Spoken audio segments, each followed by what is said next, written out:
Ya, jadi Assalamualaikum warahmatullahi wabarakatuh. Eh, Ini adalah kuliah pertama untuk mata kuliah teori organisasi. Jadi saya buat video saja karena untuk Zoom kadang terjadi ada gangguan jaringan. Jadi nanti ini akan di-share melalui YouTube. Pertama-tama saya akan memperkenalkan diri dulu. Untuk semester ganjil 2020 ini saya diberi kepercayaan untuk mata kuliah teori organisasi. Pertama saya akan memberikan biodata saya, nama saya Herdi Syam. Nomor HP, nomor WA 085 292 899 222. Ini nomor HP sekaligus WA. Eh, Bisa komunikasi dengan saya jika ada hal-hal yang mendesak dan ada kebutuhan dengan saya, tapi hanya harus memperhatikan waktu, jangan menelpon di jam-jam sholat atau jam-jam istirahat. Kemudian latar belakang pendidikan, satu saya di kampus ini juga, dulu masih bernama Setia Ponggi Magelatung, sekarang bernama Universitas Ponggi Magelatung, di mana Setianya menjadi salah satu fakultas, yakni Fakultas Ilmu Administrasi. Kemudian S2 juga di Pasca Sarjana Setia, sekarang jadi Pasca Sarjana Universitas Ponggi Magelatung.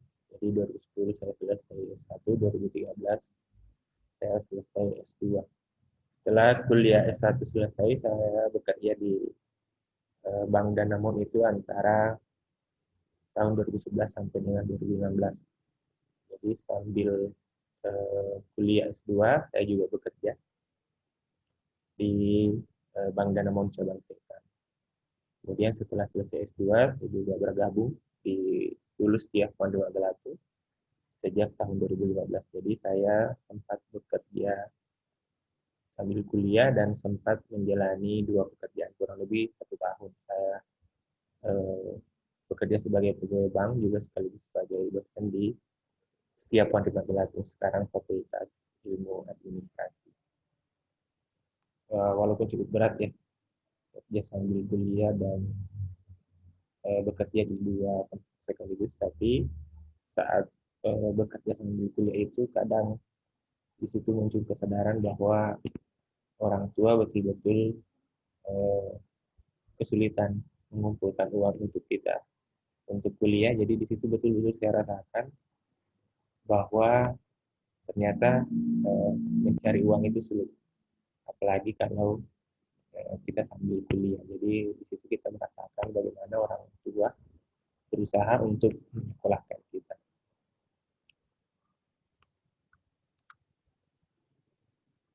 Ya, selanjutnya mengenai mata kuliah organisasi ini, itu ada target atau analisis capaian pembelajaran yang akan dicapai oleh mahasiswa yang mengambil mata kuliah ini.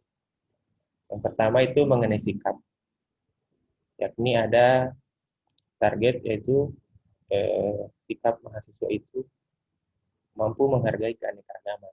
Jadi di sini diharapkan mahasiswa tidak kaku terhadap perbedaan pendapat, tidak kaku terhadap kritik, tidak kaku terhadap hal-hal yang kadang bersifat perbedaan. Jadi kita santai saja dalam menghadapi perbedaan pendapat.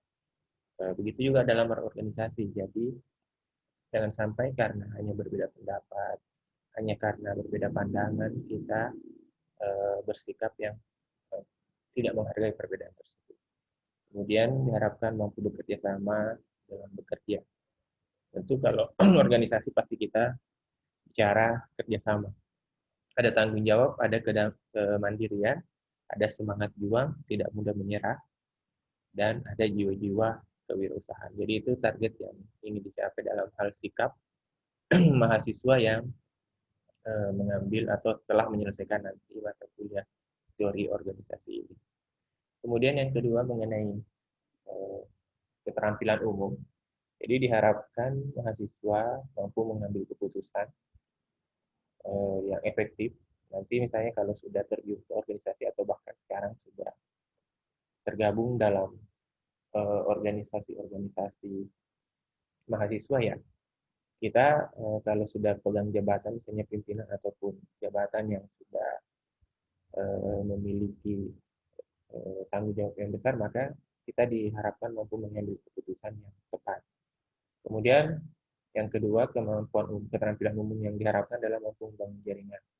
Jadi orang berorganisasi itu, rajin berorganisasi pasti memiliki banyak teman, memiliki banyak sahabat, jaringan di mana-mana. Dan ini sangat bermanfaat khususnya untuk bidang kewirausahaan, baik nanti bekerja di tempat orang atau memiliki usaha sendiri. Jadi minimal kalau Anda memiliki jaringan, Anda sudah punya target pasar untuk memasarkan produk ataupun jasa yang Anda miliki.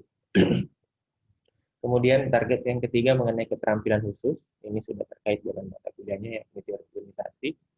Jadi melalui mata kuliah ini diharapkan siswa mampu menganalisis fenomena-fenomena organisasi berdasarkan teori organisasi yang didapatkan pada saat perkuliahan. Jadi nanti banyak sekali fenomena-fenomena organisasi. Yang paling sederhana itu pasti ada perbedaan pendapat. Jadi ini diharapkan kita mampu menganalisa masalah-masalah tersebut. Kemudian yang ketiga adalah mampu menjelaskan fenomena organisasi. Jadi tadi menganalisis, kalau untuk poin ketiga ini menganalisis, di poin keempat ini kita sudah harus mampu menjelaskan fenomena-fenomena organisasi. Jadi kita bisa menjelaskan apa itu organisasi, apa itu masalah-masalah yang timbul di organisasi, dan bahkan apa solusi-solusi yang bisa diberikan bagi organisasi-organisasi yang mengalami masalah-masalah. Jadi itu mengenai target capaian yang diolah dari Permendikbud nomor 3 tahun 2020, sekaligus KKNI, di mana diharapkan mata-mata kuliah di perguruan tinggi itu disiapkan untuk menjawab tantangan dunia kerja. Jadi materi kuliah itu diharapkan mampu mencetak mahasiswa atau alumni yang siap diserap oleh dunia industri dan dunia kerja nanti ketika sudah keluar dari perguruan tinggi. Ini mengenai target capaian yang akan dicapai pada mata kuliah teori organisasi ini. Kemudian kita lanjut pada aturan perkuliahan. Mungkin ini umum di antara dosen-dosen semua. Yang pertama, masalah kehadirannya. Saya beri minimal itu harus hadir 80%. Jadi kalau pertemuannya 14 kali, 15 kali, ya hitung. Mungkin paling banyak tidak hadirnya itu 2 kali saja. Kalau sudah lebih dari 2 kali tidak hadir, maka dianggap maksimal. Kalau sudah 3 kali ke atas tidak hadir, saya rasa Anda maksimal dapat hanya nilai C. Jadi kalau sudah 3 kali tidak hadir, itu maksimal sekali dapat nilai C. Kemudian konsep kehadiran dan ketidakhadiran itu bagi saya sama saja. Saya hanya mengenal 2 sistem, yakni hadir dan tidak hadir. Kalau izin, sakit, dan sebagainya itu tetap saya anggap tidak hadir.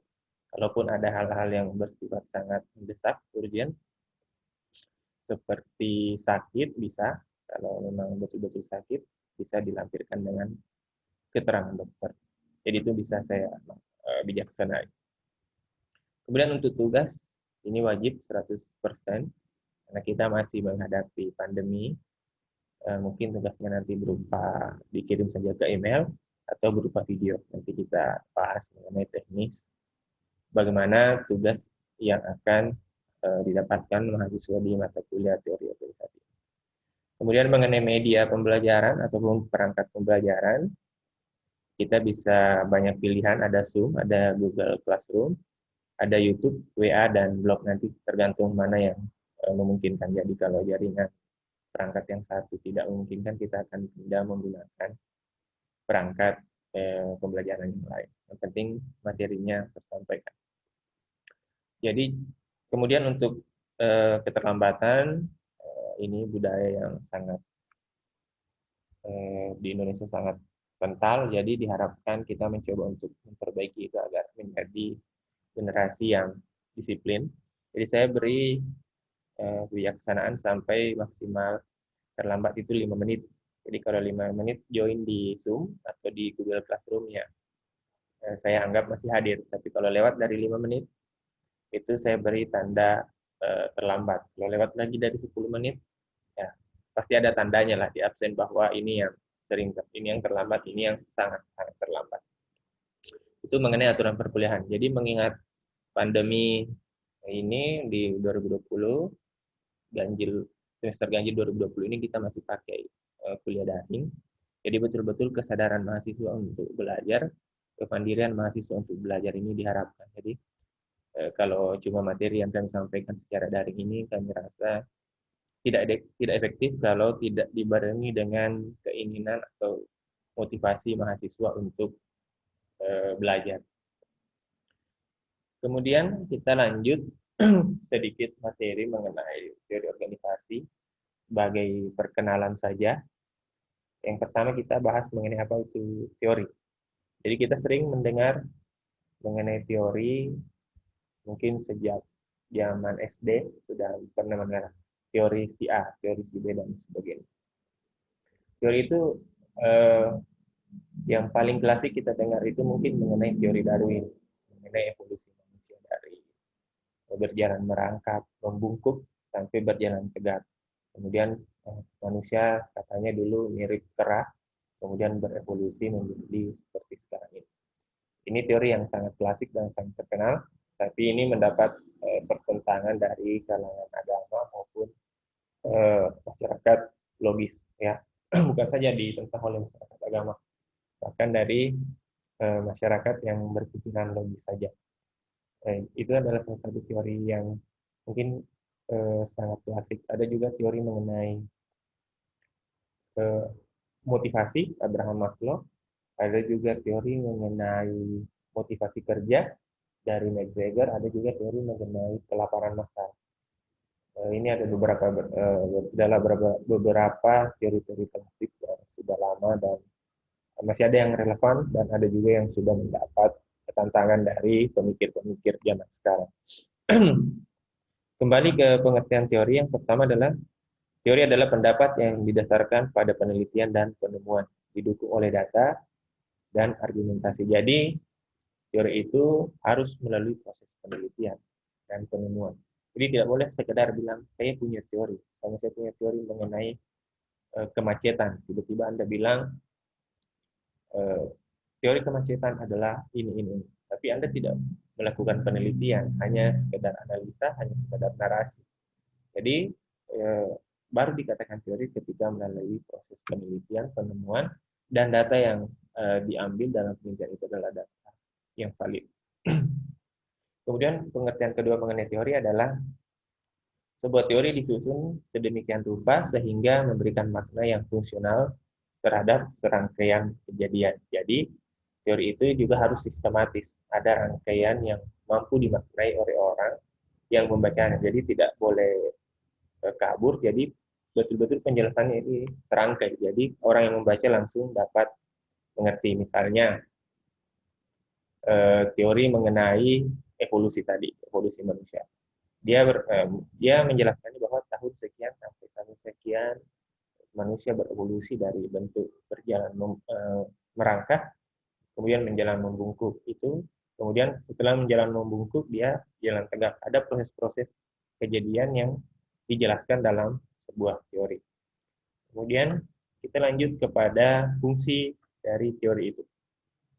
Jadi ada 3 fungsi yang disepakati oleh para ilmuwan dan akademisi, yaitu pertama, teori itu adalah untuk mendeskripsikan.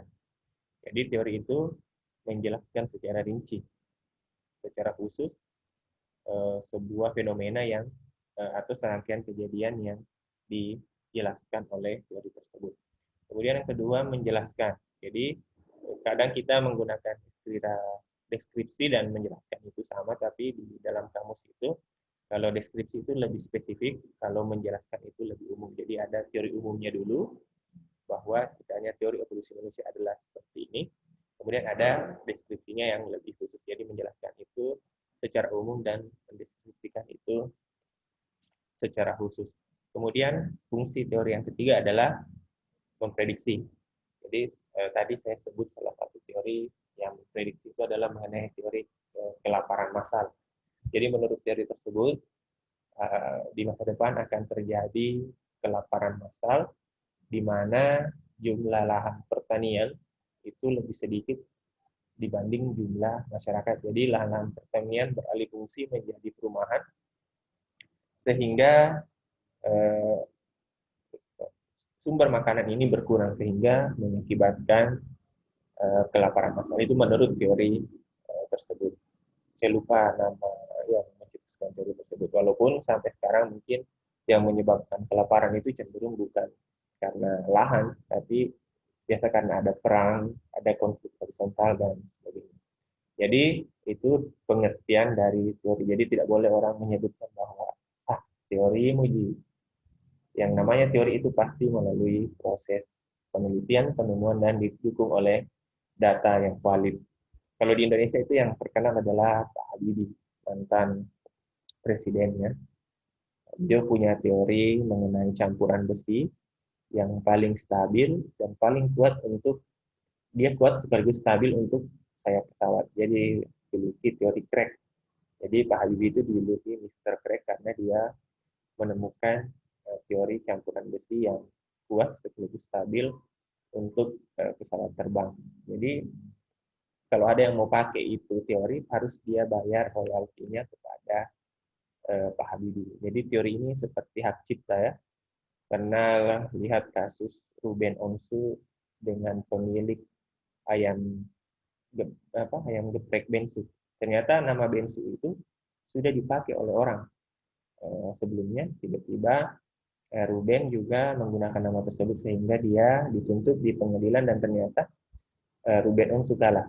Dia harus membayar sejumlah uang kepada si pemilik merek tersebut yang dia pakai. Jadi itu seperti itu contohnya teori. Jadi orang tidak boleh mengambil pendapat seseorang tanpa mencantumkan namanya atau tidak meminta izin kepada si pemilik teori tersebut. Kemudian kita lanjut ke pengertian organisasi. Organisasi, walaupun pengertian yang kita ambil di sini ada 3 yang sudah cukup lama, sudah usang, tapi yang namanya organisasi ini pengertiannya tidak berubah. Artinya tetap pengertiannya itu saja dan tidak mengalami banyak perubahan. Yang pertama kita sebut di sini, Stein 1982 mengatakan bahwa organisasi adalah suatu koordinasi rasional kegiatan sejumlah orang untuk mencapai beberapa tujuan melalui pembagian pekerjaan dan fungsi melalui hierarki, otoritas, dan tanggung jawab. Jadi menurut saya ini ada koordinasi. Organisasi itu harus ada koordinasi, jadi harus ada pembagian tugas yang jelas, harus ada fungsi-fungsi yang jelas, harus ada pimpinan, ada bawahan, kemudian ada seksi-seksi dan sebagainya, ada pembagian tugas. Kemudian menurut Kohler 1976 mengatakan bahwa organisasi adalah sistem hubungan yang terstruktur yang mengkoordinasi usaha suatu kelompok untuk mencapai tujuan tertentu. Jadi Kohler juga mengatakan bahwa organisasi adalah sistem hubungan yang terstruktur. Jadi sama, harus ada jabatan-jabatan di dalamnya, ada ketua, ada wakil ketua, sekretaris, bendahara, seksi, dan anggota di mana mereka saling berhubungan untuk mencapai tujuan organisasi. Jadi ada hubungan yang jelas di dalam organisasi tersebut. Kemudian Wright 1977 mengatakan bahwa organisasi adalah suatu bentuk sistem terbuka dari aktivitas yang dikoordinasi oleh 2 orang atau lebih untuk mencapai tujuan bersama. Jadi kalau Wright ini tidak mungkin organisasi disebut organisasi jika hanya 1 orang. Jadi baru disebut organisasi ketika terdapat 2 orang atau lebih di dalam wadah atau di dalam organisasi tersebut. Jadi secara sederhana ini beberapa pengertian organisasi. Kita bisa membuat pengertian sendiri. Paling tidak organisasi adalah wadah beberapa orang atau 2 orang atau lebih untuk mencapai tujuan. Yang penting kata kunci organisasi adalah wadah atau tempat, kemudian ada 2 orang atau lebih, kemudian kata kunci selanjutnya adalah kerjasama, dan kata kunci selanjutnya adalah ada tujuan. Jadi itu pengertian organisasi secara menurut ahli dan secara sederhana. Kemudian setelah membahas mengenai pengertian teori dan organisasi tadi, kita coba mensintesis atau menggabungkan pengertian teori dan organisasi itu. Jadi Teori organisasi dapat diartikan sebagai pendapat yang didasarkan pada penelitian dan penemuan terkait masalah-masalah organisasi. Jadi, yang kita akan pelajari di teori organisasi ini adalah pendapat-pendapat yang didasarkan dari penelitian dan penemuan yang terkait masalah organisasi, mulai fenomena-fenomena, kemudian masalah-masalah, sampai dengan solusi-solusi yang ditawarkan dalam berorganisasi. Yang kedua adalah mendeskripsikan, menjelaskan, dan memprediksi fenomena-fenomena organisasi.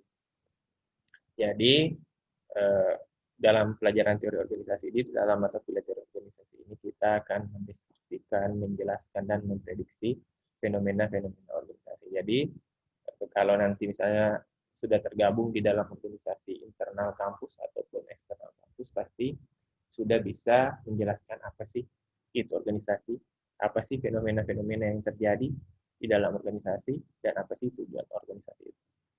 Kemudian di teori organisasi mata kuliah ini kita akan mempelajari mengenai koordinasi sistem hubungan yang terstruktur dua orang atau lebih untuk mencapai tujuan. Jadi di dalam mata kuliah teori organisasi kita juga akan mempelajari bagaimana sih teori-teori mengenai koordinasi di dalam organisasi dan bagaimana sistem hubungan yang dibangun sehingga hubungan tersebut terstruktur di dalam anggota-anggota organisasi. Jadi minimal ada dua orang baru bisa disebut organisasi. Saya rasa cukup untuk pertemuan pertama untuk perkenalan sekaligus membahas secara singkat mengenai teori organisasi ini. Jadi untuk tugas pertama saya minta untuk subscribe YouTube saya, nama channelnya itu adalah Edli Syam. Nanti di situ yang saya absen. Jadi kalau tidak subscribe dan tidak ada like comment, berarti saya anggap tidak hadir. Dan jangan juga ditonton setengah-setengah, jangan di skip-skip. Nah, karena terlihat di akun saya bahwa ini yang menontonnya tidak full atau hanya men-skip-skip. Mungkin itu saja untuk video pertemuan pertama. Ingat beri komentar di kolom komen YouTube-nya supaya saya bisa memberi penilaian dan kehadiran untuk pertemuan pertama ini. Jadi terima kasih untuk perhatiannya. Assalamualaikum warahmatullahi wabarakatuh.